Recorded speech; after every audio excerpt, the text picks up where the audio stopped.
Hey everyone, Colin Caruso here, Artistic Director of Color for John Paul Mitchell Systems, here with another bi-weekly sit down. Today's guests are two amazing coaches, famous in our industry for helping salons stay successful. Please welcome Steve and Terri Cowan. Hey guys. Good Hey, morning. Colin. It's great to be with you. Thanks for having us. Absolutely. I gotta tell you, I owe you guys a big thank you because if I was a stock, back in the day, you guys were one of the first people to buy me and send me around and show me and share me with your audience. So I sincerely thank you guys for buying in early and helping my career so much. You guys have been You influential. earned that all on your own, buddy. Well, We- no, you guys have been influential in helping me. So a big, big thank you. Oh, you're very welcome. It was clear to see the talent. Oh, thank you. It just poured out of you, and you from the day one that you stepped on the stage. So that was an easy choice. Thank you. And I The always stock love market should be that easy. Yeah. it is for some people, I guess. Yeah. But I always love working with you guys too, because you're so passionate about hair, first of all. But I think really where you guys' passion lies is helping hairdressers be successful. And that was one of the reasons why I always loved coming into your territory and working with you guys. It wasn't about products and this and that. I mean, that was, obviously something we talked about, but it was really about how do you leverage these products? How do we leverage the systems that we have to help hairdressers really earn a living? And that's where you guys always have come from. And you've helped so many people, including myself. And that's what we're going to talk about today, right? Great. Sounds great. So, Colin, what we kind of realized early on was that the products are the vehicle by which we're paid for what we do. That's kind of our trade. Our trade-off is loyalty. If we can help to build salons, keep salons growing, keep them safe in difficult times, inspire, be purveyors of hope. I think that's really what we were called to do, and we love doing it. And I believed from the day we started our company that salons would choose to work with manufacturers and distributors from whom they could learn the most. And learning, as you mentioned, learning is certainly technical. The technical love is what brings hairdressers to this business. But that it is a business means that it has to go beyond technical, and we have to be in a position where we have a viable, sustainable business, and that's sometimes a challenge. And I tell the story often that when I was a kid and started in this business, I was in a salon that helping set them up the first day that they opened. And this was a brilliant hairdresser who had been training. And about a year later, I was back in that salon taking the product back, and I was there the moment he closed his door for the last time. And I remember a conversation I had with my dad, and he said, "Steve, if you can figure that out, you need to study that and figure out why. And then you'll have a message. You'll have something to say to the beauty industry." And that's really where it began. I couldn't understand how I saw people that weren't dedicated to education, that weren't the greatest hairdressers, that were wildly successful. And then I saw others that were just the opposite and couldn't make it. So there's obviously some reasons and some things, and we've made it our passion to share those things. Now, in the last year, the industry was turned upside down, and normal was Not normal. it was forgotten, Yeah. actually, and it probably will never be that way again. And that's where the communication had to increase, because we were in a situation with these lockdowns and businesses that were shut for periods of time. I mean, God bless California and what everyone there has been through. Our heart goes out. I know you're open now and are very cautiously optimistic, and hopefully you will absolutely stay open this time after 2 shutdowns. But that rocked everybody's world. But it also gave salons time that they never had. Sometimes being the business you want to be is interrupted by the business that you have. And so that opportunity to say, okay, I've got an opportunity I've never had before in my career. Let's see what we can do to make this thing grow, to do the changes, make the changes we need to make as a business, and reopen with more consumer confidence than we've ever had before, and with more energy than we've ever had before, although it be different. Well, I think one of the things that we saw during this was a commitment to the optics of safety.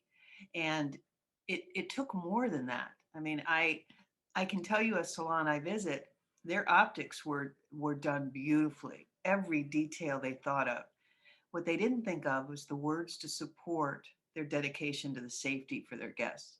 They didn't know how to speak it. They can only know how to put up a plexiglass or take a temperature or talk about asking you to wash your hands and the sanitation, so on and so forth. But their words didn't support their effort. And I think one of the last things we usually work on is, and realize, is our dialogue is probably 50% or more of our service than just the optics or the hands to do the technical service. So we're going to talk about some of that today. Good. That's awesome. And I think, safety got people back in the doors, right? So we all focus on safety. How do we get people back? But it's experience that keeps them coming back, and it's an evolution, right? And that's why it's kind of crazy because a lot of hairdressers, we get bored very easily. I don't want to speak for the group, but I think I can in this case. So this was, to me, was more exciting. I mean, granted, there's a lot of emotions around it and health, and let's just put all that to the side. I know it's very difficult, but as a business owner, I felt kind of for the first time scared, and that fear kind of helped me kind of grow a little bit, shed a little bit, and safety got us back. We talk about experience, and what I love about you guys, and we're going to talk about this, it's overwhelming for a lot of people, right? Like, I always told you guys, I think I said this to you 100 times, but I'm not a business person. I'm unemployable. There's a very big difference, like that's how I ended up with my salon. Like, I just said, I got to do everything my way. And that's really how I ended up. And I thought it was going to be quite simple. I made this much, I'll put that to rent, and the rest is mine, like, you don't think about taxes, you don't think about any of that. And as long as you're hustling and working, you're good to go. And now it's time out. No one can work. And it put us to the scary place where we all have to reevaluate what our businesses look like, how we can do that. But you guys simplify things. And that's what I love about it. You break things down into 5 key areas that hairdressers can focus on. Because sometimes being so creative, sky's the limit, and that's the problem. So nothing gets done. And we can talk about those steps that you guys talk about. What key areas do you guys think that people should focus on to really have a great, robust salon? Well, it's the 5 areas we work on in our distributorship as well. So we're going to talk you through those. And then it takes a team to come together and say, how can we romance these 5 areas? Romance meaning make them more something that we embrace and love and that we're committed to on a daily basis. So the first one is when you look at 2021, let's forget about 2020. What the guest is looking for is your commitment to your services. And it's not just the services on the menu, it's how you serve and the steps that you're committed to taking. Now, service could be, yes, it could be skillful hands, of course, the services being done, but it's more than that. It's the dialogue being used. It's how do we celebrate our chairside manner, and how do we do it in a way that guests feel that experience you just mentioned? And then how do we make that so that it can be duplicated by anyone in the salon? Right. Because there's people like Colin, I'm sure that was the most natural part for you, knowing you over these years, being behind the chair, interacting with the guest, having them leave feeling better than when they came in, more confident than they've ever been. Exactly. I mean, again, that's something that you exude. But many people coming out of school or just joining a salon don't know how to do that. And because it's natural to some, usually leadership in a salon, it's hard for them to train what's just in their DNA. Well, right? I think that's a great point. Teaching someone social skills. I mean, I bring it to Steve's attention all the time, even in our company. People that absolutely lean into a guest and a relationship, and those that avoid it. And in our industry, you don't have that luxury to avoid a relationship and connection with a guest. So if it's not natural, how do we help with that? And you know what? The times of the day are against us in this, because most people are more confident communicating with a screen than with an individual. And so we're going to lose our social skills if we really don't teach them exactly how to do it on their way to becoming experts. Great Colin? point. And I know you're a big Michael Jordan fan too. Oh, So Jordan, I don't think everybody always says, how come Jordan doesn't coach? And I think one of the reasons why is because he's too damn good to coach, because the best coaches are the ones that were not the best athletes usually. They were the ones that understand the struggling athlete, and they understand the ones that are the best. They understand, they kind of sit in the middle. They had to work a little harder to be good, to your point. Somebody like Jordan, just go in there, jump from the free throw line, and dunk it, dude. It's that easy. But it isn't that easy for a lot of people. You have to break it down. And for every problem, there's a solution. Every solution, there's a system. Every system, there's success, right? Then it's about creating that system so it can be replicated and people know what they're accountable to. And that's what you guys are great at as well. And the word of the decade, I think, is hybrid. Everything is going to be a hybrid. Everything is going to be a middle. So you have to have that digital ability to communicate. I tell my older stylists, learn digital. I tell my younger stylists, learn how to walk up to somebody and say, you look great. Do you have a hairdresser? You have to kind of sit in the middle. You can't just live on one side. I think that's what you guys are getting at, right? well, Yes. there's an expression that we love and we use all the time. It's your energy introduces you even before you speak. And you can walk into a room and feel the people that have it, and you can tell the people that have lost it. And that's what's really hard. And what I get really irritated at is the people that only have energy for their guests, not the salon's guests. And because that interrupts the energy of the business too. So thinking about service, just what is our commitment? What is our service pledge? How are we going to convey to the community why we serve the way we do and what our steps to service are? And I think that when you have a service pledge, you're able to hold people accountable to it. I think of Michael Jordan, his biggest weakness, if he had one, right, is that he couldn't stand lack of effort. I mean, he couldn't stand it. He couldn't tolerate it. He didn't display it. And effort was if you didn't have it, it was an absolute turnoff to him as a team player and as someone in the business.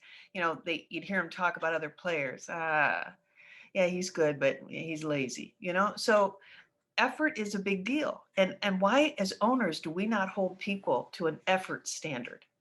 We hold them to a haircutting standard, but we don't hold them to an effort standard. And that really is something that needs to be taught, because effort got people to leadership and owning salons. Great point. I think that, that just take Michael's first book. The title of his first book was I Can't Accept Not Trying. Yeah. Right. And that's all about effort. That's all about showing up. And so the proof of it for Michael was that they tracked his stats. And the fact is that every single player's stats on his team and the opposing team were better when he was on the court. He raised the level. Raise the game. And so that's exciting. And we know that happens in salons, and that happens with educators. But Colin, I want to ask you a question. And this sometimes can be a little bit of a tug of war with hairdressers, especially great hairdressers like you. What is it that the guest pays for when they come into the salon? Great question. I always say they pay for the service and the experience. How they feel after is what they're actually paying for. Yeah, that's so true. I mean, some people will say, well, they pay for your knowledge. They pay for your time. But what we really believe is that they pay for the added confidence that comes from looking and feeling their best. They pay for the way they look at themselves after you do what you do. And I think that that's so important to recognize, and that 90% of that is how you make them feel, the way that you introduce them to the salon, the way you escort them through, the way that you address them, the way that you care for them, the way that you make sure that they can care for themselves at home with the right take-home products and so on. It's start to finish. It says, think about all of the critical times that people come in to see you. They come before the first day of school. They come before first communions, before bar mitzvahs, before graduations, before dances and proms and graduate, all of those things. They come before weddings and And believe it or not, they'll even come before court dates. Yeah. And you stop and think, why is it that, to me, that's the ultimate proof that they need the confidence that comes from looking their best. They need that little bit extra. If only I had that little bit extra. And I get that when I sit in Colin's chair. And that's some of the biggest mistakes a lot of hairdressers make, because once they become successful, they think it's about them. Like, everyone's coming to see me. And I think everybody goes through that process. It is a process, especially when you start becoming really good. You get a little, hey, I'm the best. I'm going to change my schedule and tweak it. And it becomes less about the customer. But to me, what you said is absolutely huge. It is all about the guest. If you don't have the guest, then your talent's just wasted. If no one sits in my chair, it's like an artist without a paintbrush and a canvas. Like, it doesn't matter what your ability is if no one's willing to work with you or be your medium. We have human beings that we need to work on. We can't just, work on anything. And one of the things that really got me through COVID was a lot of hairdressers were worried about who wasn't coming in. And I'm like, dude, you got people right now that are literally risking their health to see you. Focus on them. Yes. Don't focus on the ones that aren't here yet. Focus on the ones that are coming in to see you. Be grateful.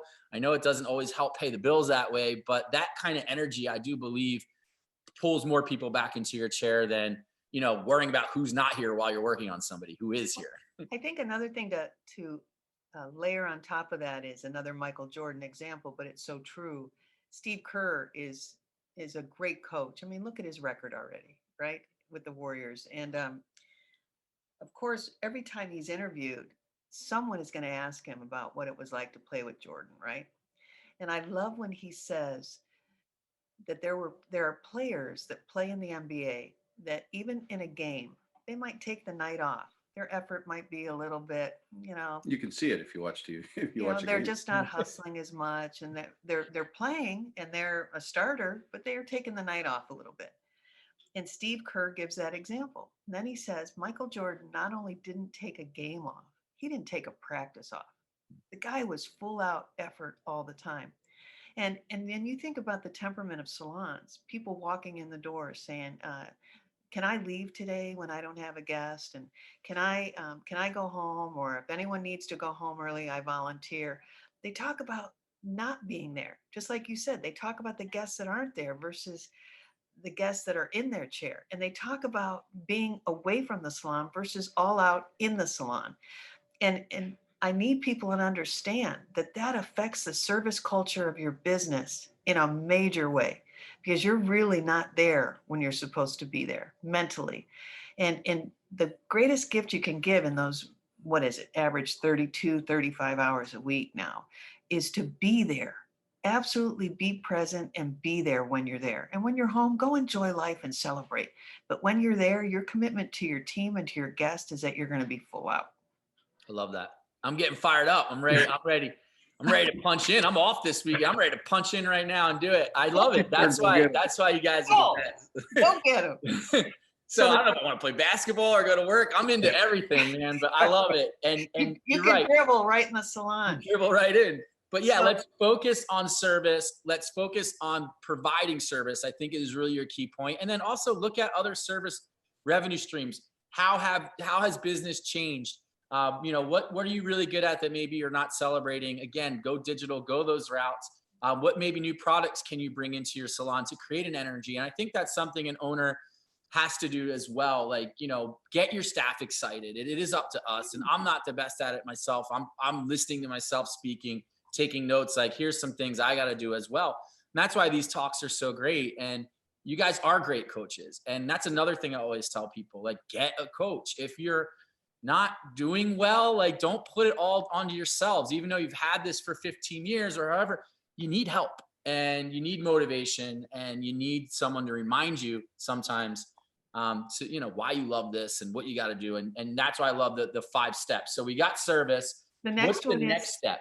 Systems. And so what systems need to be tweaked and enhanced? I mean, I usually ask the question in our team, and you can ask it in your salons, is when do you get frustrated? When is there a bottleneck? When is the question, gosh, I wish that we didn't have to go through this. This is a heartache every single day.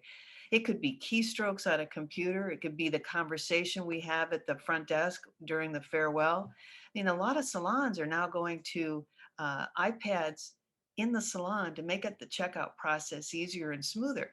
They did that because they realized the bottleneck and the heaviness the guest felt. Here they felt beautiful and they get up to the front desk and, oh God, it's such a hassle to check out here. We have that, some of that at PSC. And we say to our team all the time, if it creates a for you, we want to know about it, because maybe our system needs to be tweaked, and maybe we're creating the problem, and it's an easy solution if we just get in a room and talk about it and see what we can do to make it better. So a system fixes it once too, which is great. Sure. And as an owner, you don't want to fix it 30 times. It only makes you more frustrated, right? Right. I like turning the word system into an acronym, and it's simplify your salon to earn more. Nice. And so, that simplify is to take the things that are bottlenecks and make them work out. I remember we had one of our top salons, Hollywood Hair in Southern Illinois. Sonia, she went to the iPad at the station checkout and concierge, making the next reservation, the future reservation, and checking out the guest while they're at the station. And when we talked about it, I remember saying to her, Sonia, the only thing I'm worried about is take home. If they're checking out before they're done, before they've seen the ta-da, before they've had the reveal, are they going to buy the products that have been recommended? And so what she did was she worked out for that concierge to work that question in at the time of checking them out. What products has Colin recommended for you today? Is it all right if I pull those, have those available at the desk? We can ring those up now, and all you'll have to do is pick up the bag on the way out. And you know what? That made that little thing, that little step, one question in the checkout made the big difference. And their take-home sales are amazing. I want to give an example of this that I learned in hospitality when I was in the restaurant industry years ago. We always looked at what creates those stupid little huddles that take place in the restaurant when we all get together. What's going on? What happened? And that happens in salons too, those little huddles that take place, right? And what we found that many times it was about something that happened at the table. And they always thought they needed to get a manager involved. And so where's the manager at? Yeah, everyone's looking for the manager. It was craziness. So finally, we called it a recovery plan years ago. But like, let's say you find a piece of glass in your salad. We don't have to get a manager. Good. We made a list of everything that could happen at the table and what the options were for you to now offer the guest. First thing is you take the plate away immediately and say, I'm so sorry for that happening during your dinner. This is what we would like to do for you. And we taught everyone how to respond without having to create the huddle and the craziness in the business. And I remember today, if you have a glass or a bug or something in your salad or a meal, blah, blah, blah, we took the plate immediately and said, tonight's dinner is going to be on us, and your next visit's going to be on us as well. Well, and Terri, let's take it to the salon, Mm-hmm. right? Somebody's at the desk, they're checking out, and they're less than thrilled with what either the price was or what the service they got. All of a sudden, that rifles through the salon. Oh. You can see it. What happened? Who's that? Oh, is Colin going to take care of it? Yeah. Somebody Who's find getting Colin. Colin? What did right? he do? Did he give her a free I haircut? don't like my hair either, I don't think. Oh, Yeah, it happened. Maybe Yeah, I don't. Maybe mine's messed up. You can absolutely see it going on, and there are those little huddles in the salon, and everybody thinks, okay, that's either the owner's job or that's the lead concierge or receptionist's job. But when you empower everyone, to know what they can do and what they can say. Immediately. It diffuses all of that. I remember being in a restaurant with Steve years ago, and I said, look over here. This is going to happen right now. Just take a look, because I could feel it taking place. And I said, that's exactly what I'm talking about. And so when you feel it, everyone thinks that the customer doesn't feel it too. That was the biggest thing, is we realized when there was a little glass in someone's food and it wasn't done correctly, now the other tables are looking for glass in their food, right? Yeah. So it just creates a craziness about the business. Change the system. The system will add confidence, and it will create a more peaceful environment even during an error. I love that. And sometimes your mistakes are your biggest opportunities to Oh, create loyalty. Absolutely. I mean, when So you said to no a one's guest, perfect, and that's such a huge thing. And I love what you guys said too, because you're not only finding the solution and creating a list, you're adding to it. So maybe you didn't know about glass in a salad yet, but once that happens, you add that to the list, and then you teach people how to handle it. So you're staying current with it, and you're moving, and you're fluid. But it is those systems that prevent you from going crazy. Otherwise, you're needed. And one of the biggest mistakes that I think owners or leaders can do is make themselves so needed. And it's such a weird thing. I've had managers in my life and people I've worked with who created that type of environment. And it's also the same reason why a lot of them leave, because I can't take it anymore. I'm needed to do everything. I'm like, well, you created you this. create that mess. Yeah, it's your fault. So, like, me, I'm like, well, what would you do? That's always what I say. Well, this is why I'm like, that's perfect.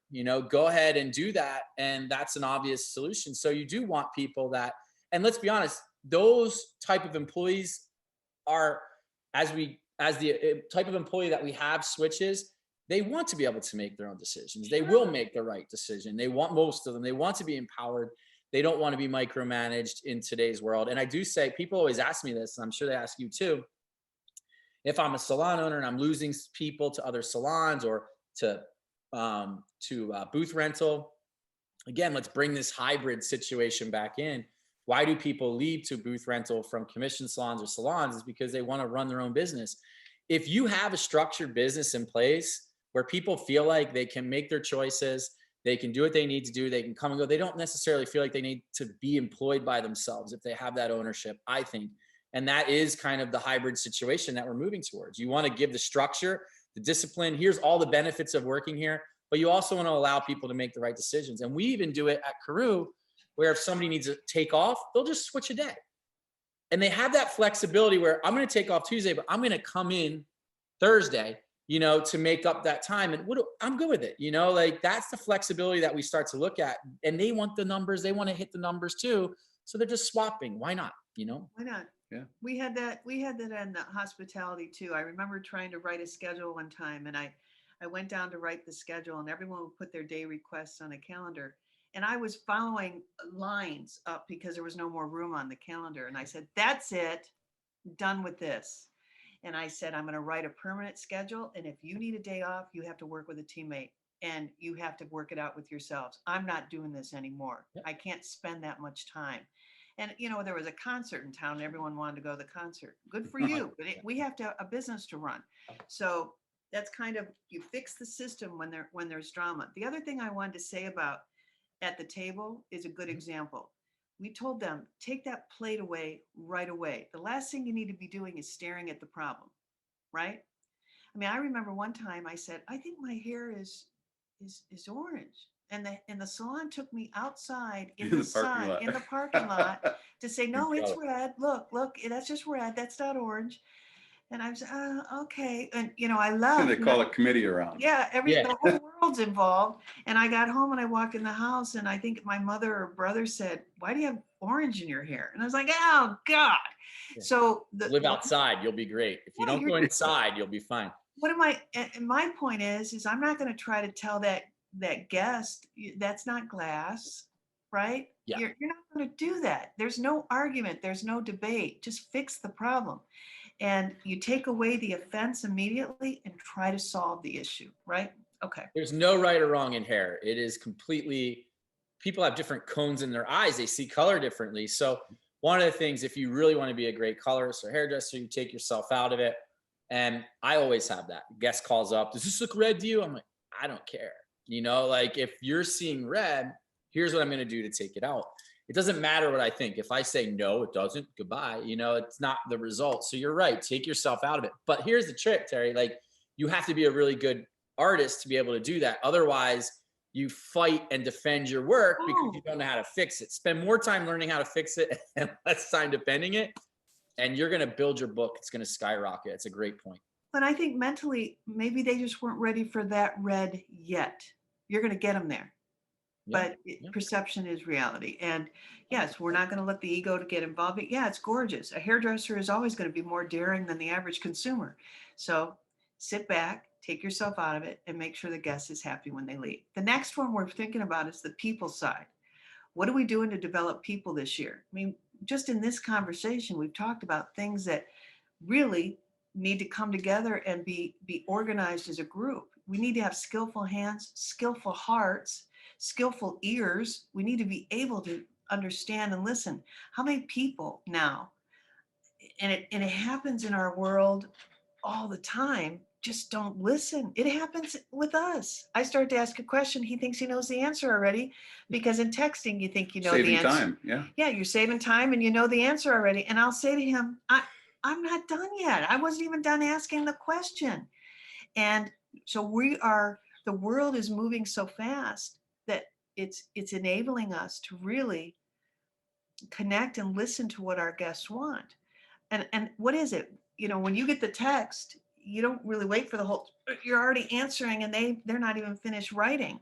So how do we teach them to have skillful listening skills so the guest feels heard, and then skillful hands to be able to do the work, and skillful heart to be able to serve and come from that place? Yeah, and we call that servant's heart. But one of the things that I think is important for the salon owners that are on is that we say all the time that people won't stay working for you or with you one day longer than they believe that you can develop them in their career. It's about developing them. It's about earning their trust and their confidence that you have a way, you have the way to bring them forward in their career. And when that ends, when they no longer feel that that's possible, that's when they say, you know, this only comes down to dollars and cents. I need to be in an environment where I get to keep more of the money or most of the money. So that's a key. The other thing is I think that as owners, we need to teach people, and this is new in somebody that we're studying. We need to be the guide, not the hero. And I think that sometimes we're so used to our guests saying, "Oh my God, no one's ever provided this for me. My hair is great. You're the greatest. You're the best. You're the greatest." And all of a sudden we start thinking, "Well, I am. You know, I'm the hero." But really, we're the guide. That the guest needs to be the hero. We're making them the hero. Couldn't agree more. And that is the best advice I think that anyone could take. And I have a lot of hairdressers that, you know, I try to overcompensate. I don't like awkward silences, and I try to fill it all the time. And I feel like I have to entertain. Guilty. Yeah. I got to entertain the guests from start to finish. And it works. I get my people, but the most successful hairdressers of my salon, say the least. And Really? one of the things I learned from them was they always make it about they always bring it back. And they may not always like you. This is something I learned. Clients may not always like you, and that's okay. But the one thing you both have in common is that they love their own hair. So I love their hair. They love their hair. So if you can just keep it there for the most part, you're going to be great. If the bulk of your service is about them and their hair. And I learned this from my wife. My wife came into the salon, and there's two amazing hair cutters, equally cut hair at my salon at the time, both great guys. My wife got her haircut. The haircut looked great. It looked almost identical as the other artist. But my wife came home and I said, "How was your haircut?" She goes, it was good, but next time I'm going to go to stylist 2. And I'm like, "Why?" She goes, "Because stylist 1 just asked me about my kids and this and that. And, you know," she's like, "I love the kids, but stylist 2, when I'm there, just talks to me about my hair." And sometimes people are coming, you might think you know what they want to talk about. You might think, "Oh, this is a mom. I'm going to answer about the kids. What mom doesn't want to talk." Some people want to come, forget about their family, focus on themselves, relax, talk to you about their hair, whatever they want to talk about, let them drive the ship. You know what I mean? And you got to kind of realize you're the one driving the Uber, but they're the ones telling you what route to take. And I'll go that way. I don't really care. So that is such a great point that you guys bring up there. It is really, really huge to do that. So when you think of people development, they should also be learning that they don't think they're in school. So how do I want to say this? We're doing a project right now. Steve read a book and he said, "Man, this lit me up." And so bringing it into the company, and it's really going to change some things how we're doing business at PSC. The method to our madness is it's also going to change our leadership. You know, they think they're learning to change the systems and how we do it and what, but really what this book and what we're doing as a team studying it is, it's just going to change how we think, and it's going to change how we position our leadership's thoughts and actions. And that's powerful. That's amazing. So I want to share that with you.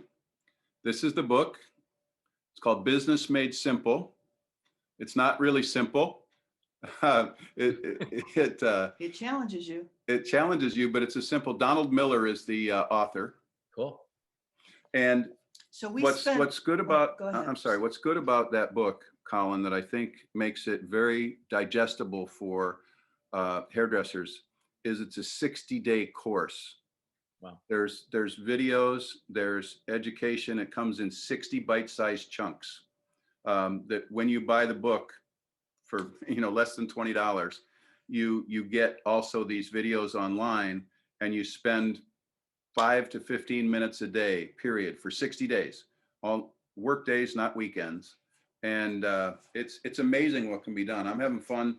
A friend and salon owner of mine for years and years and years, Bernie Cook, he started a little bit after I did, as soon as I told him about it. And he literally is, oh my God, the work he's done in his salon, it's always a top-notch salon, but his, he's rewriting everything and making it better. That's such a good thing too. Like, don't ever get comfortable, right? Always be willing to learn. That's what we were talking about earlier. Like, you have a really successful salon owner. You're very successful yourself, but you're still reading, still pushing, and still changing. And that's how you stick around. So what do you think that the people sitting around the table went home and said to their spouses last night, or significant others? Wow, we were challenged today. Mentally, we were challenged. I mean, our heads hurt, right? And that's how there's proof of growth. Yeah. And I think that when you take a look at it, I always say this in our company, it doesn't matter who knows it the most. It matters what we implement and the action we take. And are we moving all of us, or is only one of us getting stronger? And that's a really important point. Sometimes the owners go to a class and they're developing, and they say, my staff doesn't like education. Well, guess what? Now all of a sudden you have an owner here. Well, I can't even do this on the thing. An owner here, and the rest of the staff isn't growing. Yeah. And then the owner gets frustrated with their staff, and the staff gets frustrated with their owner, and they're at a disconnect. And it's because knowledge and growth and purpose isn't aligned. And that's what's really, what are we working on? It's so funny. I met with my team that report to us, and Steve wasn't in this meeting. And I said, okay, guys, 2020 is over. It was a hard year. Now let's dream about 2021. And Colin, they were stuck. They sat there looking at each other and say, okay, what services do we need to improve upon this year? Nothing. Systems, not. And I said, okay, I'm not going to put that pressure on you right now. We're going to come back and look at it a different way. And we met all day yesterday, and we went through this process. And so I want to remind everyone, gosh, we don't know how 2020 affected everyone. Everyone has a story about 2020. And we need to come back and not baby step it, but kind of make sure that the meetings, you're spending enough time talking and communicating together versus just thinking we're going to get behind the chair and have those relationships all day. It's really, really important. We had people still yesterday not talk in our meeting, just sat there kind of in silence and observing because they didn't know what to say. And then you had others that were more vocal. On a scale of 1 to 10, there's still fear out there. Yeah. And so we as a leader have to be able to guide them through that. Well said. Yeah, you got to know your people, and it's a constant struggle. You got to know what motivates them, not just you. And you guys, oftentimes we have to meet in the middle. So we got service, we got systems, we got people. What's the next thing? The facility is the next one. What do we need to do? Are we going back? Are we keeping that social distancing? Are we going to change things up a little bit? What does the facility need to do? I can't wait till our business. I mean, we have lines on the floor with tape that don't cross this, and it's social. I hate every bit of it, what it's done. It was necessary. And it was a commitment to keep us focused on this safety during this time. But our salons don't look like our salons right now. We kind of made them look different for social distancing and all the other requirements. But Terry, it's also, this is an excellent time to realize how much we mean it. And I think that we are ready in our own buildings. We are ready to be back to normal, maybe as owners or leaders. Maybe even some of your staff is ready for it to be back. Maybe they don't feel like they need to wear a mask, or they don't feel like they need to sanitize before every guest. But here's a big reality for hairdressers. You've been back in the salon. Life's a little more normal for you. The people that are coming in, Still not normal. it's still not normal, right? The guest is still, in their mind, taking a risk to come back in. We see that there's still, look at all those color clients that have maybe put off coming back in. They're wearing their hair, more natural, and they're not used to it yet. They're still coming in very much. Their communication has been through Zoom. Their circle of influence has been the people that live inside their four walls. And as much as they want to be back in your chair and in your salon, we still have to honor their hesitation. Yeah. And make sure that we're demonstrating that we mean it, and we're demonstrating the right kind of sanitation, the right kind of customer care, not only for each guest, but each stylist and each staff member that works there. Yep. So it's all about experiencing too. Like, I mean, for me, oftentimes we only see things from our side as the service provider. Most of us get our hair cut after hours, or we're getting our color touched up in between guests when, somebody had a cancellation. Like, we don't really experience what it's like. And I think a lot of hairdressers too take for granted. I think every hairdresser in the world takes for granted what they know. They take for granted their skill set in a lot of ways too. And I think what you guys are really hitting home for me, it's about looking from a different perspective. Where look at it from the customer's perspective. Where are you a customer? What do you like about some businesses? What have you adapted to through COVID? Like, I love that. It's going to sound terrible. I love that I don't have to meet the delivery person every time they drop off food. I think that's awesome. Like, I can just tip them and boom, boom, boom, and then pick it up. I don't have to have that awkward, like, hey, how's it going conversation. Like, so what can we borrow from? How can we adapt our facilities? But you're right. We really have to look at it from how would the guests feel? And Jeff from Epic Salons, at the very beginning of this, made a great point where he said it's about managing fear levels. Some are at a 1, some are at a 10. We have to, control the 10s, bring them down a bit, and bring the 1s up so they're more comfortable. Like, we have to find that middle ground. And how do we update and modernize our facility? Again, the word hybrid comes into play. Technology comes into play, leveraging things like Hair AI and things that we have out. What can we do in our salons to really bring in that technology? Because guests are used to it too. FaceTime consults. There's a lot that we can do to modernize our facility. And oftentimes maybe we don't think about that until it's too late, and we're behind on the trend, and then by the time we install it, like, it's over, so you want to kind of be in the moment with it, right? Sure. We've got a salon that took a closet and turned it into a virtual consultation room.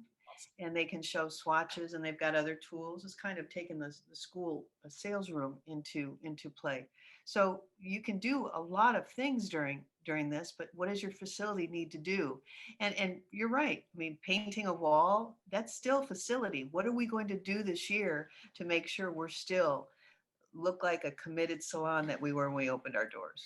And I remember when we first opened, Terri used the word optics. There is an optics side of this. And one of the things that we have coached our salons on is every time the governor goes on, a news conference and changes something, either changes our level of comeback or changes. We were to phase 4, and then he started mitigation plans because the COVID rate was increasing. And so we put mitigations in. Well, every time that happened, what we said to salons is, you have to go out. First of all, you've got to do a staff meeting. Yep. And say, what does this mean to us? Then you need to go out to your guests and through a Facebook Live or whatever method is best for you to go out. It's probably a Facebook Live or an Instagram TV or something like that, and talk to them about the announcement that was just made and what we're going to do at Caruso How are we responding? Yep. to make that, to help them be safe. Yeah. We Yeah. can't have less of a voice because it's changing. They're hearing it and it calls them to a different attention. And so the underlying premise is we always start at the guest and work backwards to the salon. Very cool. I love it. And that's so simple to look at it from that way. And that's who you're trying to appease, right? The customer, and then work backwards. That is such a great. Well, Great and way the to last one that we close with today is noise. It falls a beautiful lead into that. So why don't you talk about that? The noise of the salon. You start off. Okay. I So want to know where you're going with it. So the noise in the salon, it needs to be planned. I mean, first of all, we could put in there, we're going to respond and give updates based on what we're supposed to do and what we're required to do, and how that affects the salon's guest experience, but also the noise. I think that most people think noise in social media is about showing befores and afters. Yeah, they want to see that, but they really want to hear the heart messages. Why are you there? Why are we committed as a salon? And hear those heart messages out on there. I see salons do befores and afters, and I say, help us celebrate this one's birthday and help us celebrate this one's anniversary, which is fine. But there's so much more behind what you do in your salon that you've designed on purpose. Messages about that will create noise in your business. Even you interviewing some staff, just like you're interviewing us, interviewing some of your staff would be a very good noise footprint for your site, for them to see why you connect with your employees the way you do and what you expect from each other. That is powerful. You can say, this is what I expect from you. And they can say, well, this is what I expect from you. And this is why this relationship works so well. People want to see the human side on social media too. They just don't want to see before and after hair. So you've got to plan out your noise and what that looks like. I couldn't agree more. One little tip on noise: if you're going to post a picture, have some way that they can buy in. Just have an actionable button on there. Touch this to make an online reservation. Right? We put our work out there, and that's really, some people say that's for their hairdressers to see, and I get that. But if our guest is seeing that, give them a chance to buy.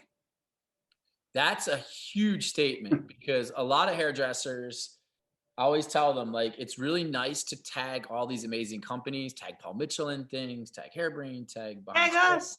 Tag everybody. And that's amazing. Yeah. Like, to get the recognition from your peers as a artist is awesome. Like, to have someone you admire like it or comment on your work, there's no better feeling than that. But another thing that could be in that before and after picture is the artistic inspiration from it. Why not add something? Don't just do before and after. Say, this is what I was thinking about when I went in and did this dimensional color. This was my inspiration.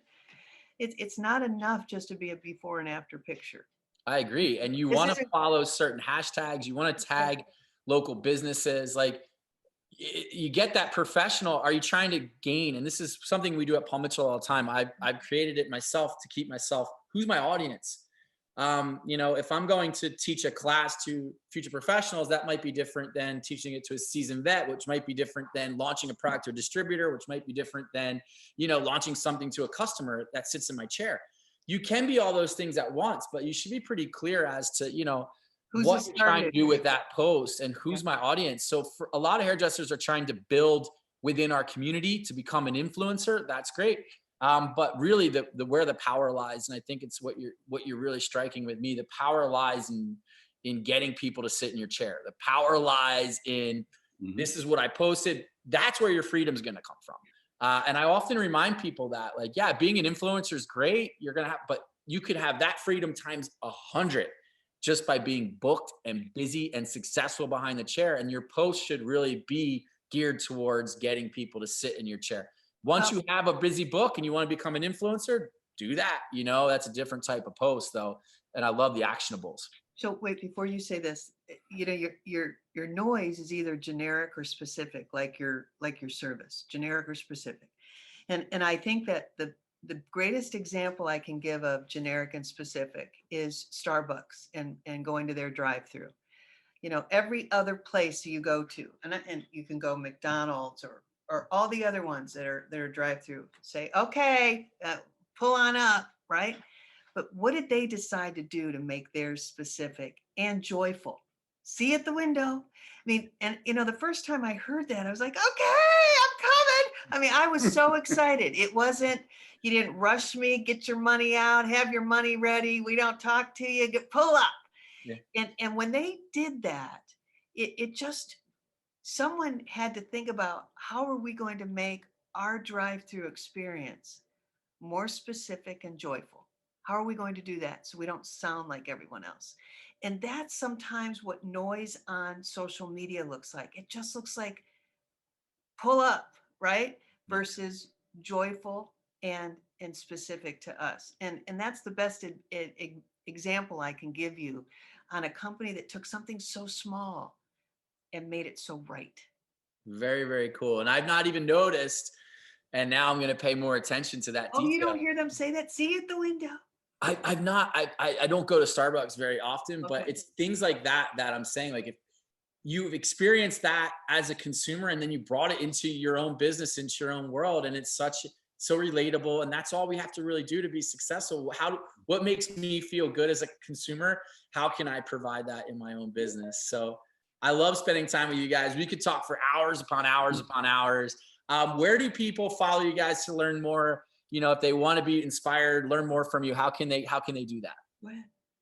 The best way is professionalsalonconcepts.com.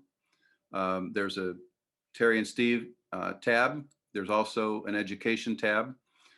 We also have a Professional Salon Concepts YouTube site where there's a lot. If somebody wanted to catch up on even what things we suggested to put in place, or even the things, what we want to have is to be a source of clarity and reason in this time. So for example, our most recent COVID update was all about the second draw of the PPP loan and all about the employee retention tax credit.